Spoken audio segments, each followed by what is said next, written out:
মা, তুমি দেখছো আমি আপুকে কত চেঞ্জ করে দিয়েছি। আগে তো কোনো কিছু বুঝতো না, স্মার্ট কাকে বলে, শাড়ি কি করে পরতে হয়, জামা কি করে পরতে হয়, মানে সব সময় ওর মন মতো থাকতো। আর দেখো আমি আসার সাথে সাথে ওকে একদম চেঞ্জ করে দিয়েছি। দেখো ও কত সুন্দর লাগতেছে। জানো তুমি, এই জন্যই কিন্তু আমি এই জায়গায় আসছি, শুধুমাত্র ওকে চেঞ্জ করতে প্রিয়া, বলে। এই যে একটা নিউ ফোন, এই ফোনটা তোমার জন্য কিনেছি। নাও। ও নিয়ে আসছো? হ্যাঁ, আর এই যে এই ব্রিফকেসে 5-6 লক্ষ টাকা আছে। হ্যাঁ, ও মা, এত টাকা দিয়ে আমি কি করব? এই টাকাগুলো দিয়ে আম্মা আছে, শান্তা আছে, তুমি আছো, তোমাদের যা ইচ্ছে শপিং করে নিও, ঠিক আছে?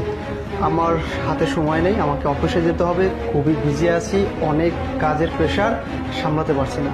ঠিক আছে, তাহলে তোমরা শপিং করে নিও, ঠিক আছে? আচ্ছা আচ্ছা, ঠিক আছে। ঠিক আছে, বাই।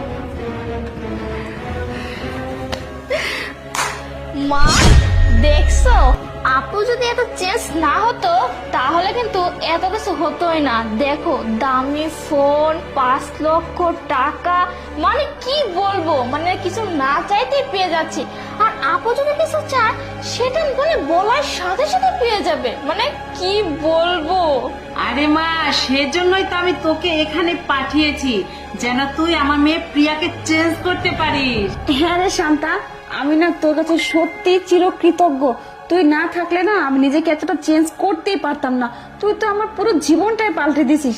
যাই হোক শোন, এখন এত কথা বাদ দে, মার্কেটে যেতে হবে না, চল। আরে হ্যাঁ হ্যাঁ, মার্কেটে তো অবশ্যই যাব, আর আজকে অনেক কেনাকাটা করব। আচ্ছা মা, তোমার জন্য কি নেবো আগে থাকলে কিন্তু বলতে হবে, বলো কি নিবো। আরে আমার জন্য কিছুই লাগবে না, তোরা দুইজন বোন মিলে মার্কেট কর, তোদের মার্কেটই আমার মার্কেট, এটাই আমি অনেক খুশি। শান্তা শোন, আমার না একটা নেকলেস অনেক পছন্দ হয়েছিল বুঝছিস, তখন টাকা ছিল না কিনতে পারিনি, এখন অনেকগুলো টাকা পেয়ে গেছি, আজকে নেকলেসটা নিবই নিব। আর মা, তোমার জন্য নিব, চলো তো। আরে হ্যাঁ হ্যাঁ, শপিং তো তোর জন্য হয়েছে, চল চল মা, চল চল।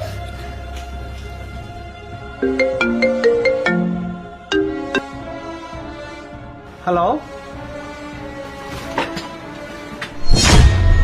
ঠিক আছে ঠিক আছে, আমি এখন আসতেছি। ওকে, ঠিক আছে, বাই। কি ব্যাপার স্যার, আপনি তো মাত্রই আসলেন, আবার এখনই চলে যাচ্ছেন? আসলে লিমা, আমার হাতে সময় নেই, কাজের খুব চাপ, তারপরে বিভিন্ন ক্লায়েন্ট আসতেছে, ওদের সাথে মিটিং করতে হবে, তো এর জন্য সময় দিতে পারতেছি না। তুমি অফিস দেখো, আমি ওইদিকে সামনে, ঠিক আছে? ওকে স্যার, ঠিক আছে। ঠিক আছে। আরে দাঁড়াও, হ্যাঁ, কিছু বলবে?